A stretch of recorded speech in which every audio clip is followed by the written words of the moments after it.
Hello viewers, welcome to F&B service class. Today we will be learning about the history of alcohol. So beer, wine and other alcoholic drinks are made from a process known as fermentation. The sugar over ripened food attracts microscopic organism known as yeast. As the yeast feed on fruit sugar, they produce a compound known as ethanol, a type of alcohol in alcoholic beverages.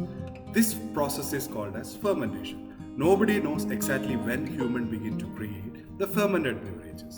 The earliest known evidence came from 7000 BCE in China, where receipts in clay pots have revealed that the people were making alcoholic beverages from fermented rice, millet, grapes, and honey.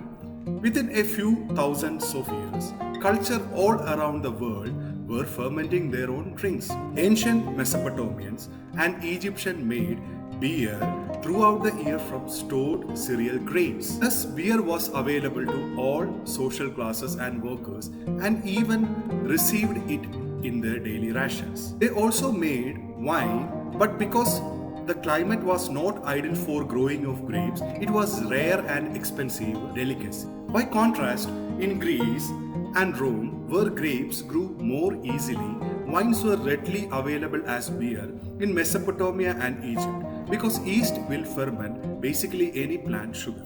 Ancient people made alcohol from whatever crops and plants they grew where they lived.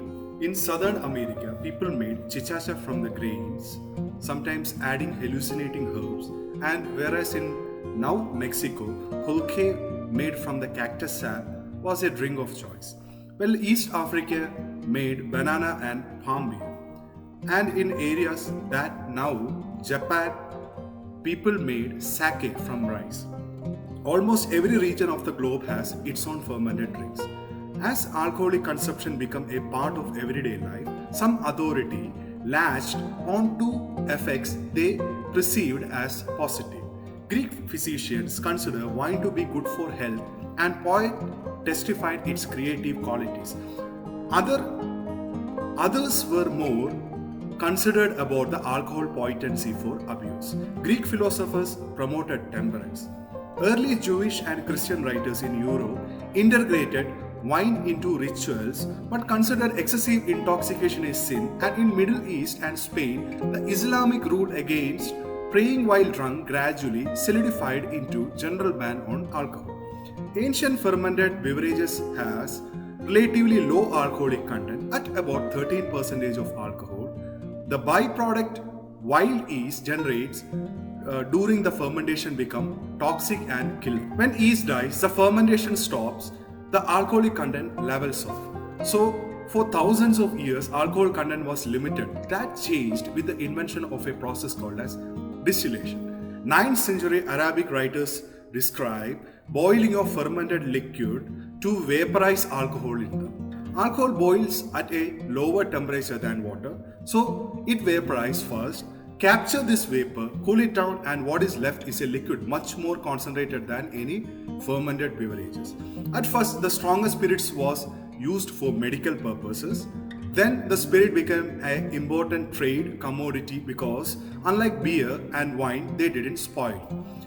Rum was made from sugar harvested in European colonies in Caribbean islands, became a staple for the sailors and was traded to North America. European brought brandy and gin to Africa and traded it for enslaved people, land and goods like palm oil and rubber. Spirit became a form of money in these regions. During the age of exploration, spirit played a crucial role in long-distance sea voyages. Sailing from European to East Asia and America could take months, and keeping the water fresh for a long time was a challenge.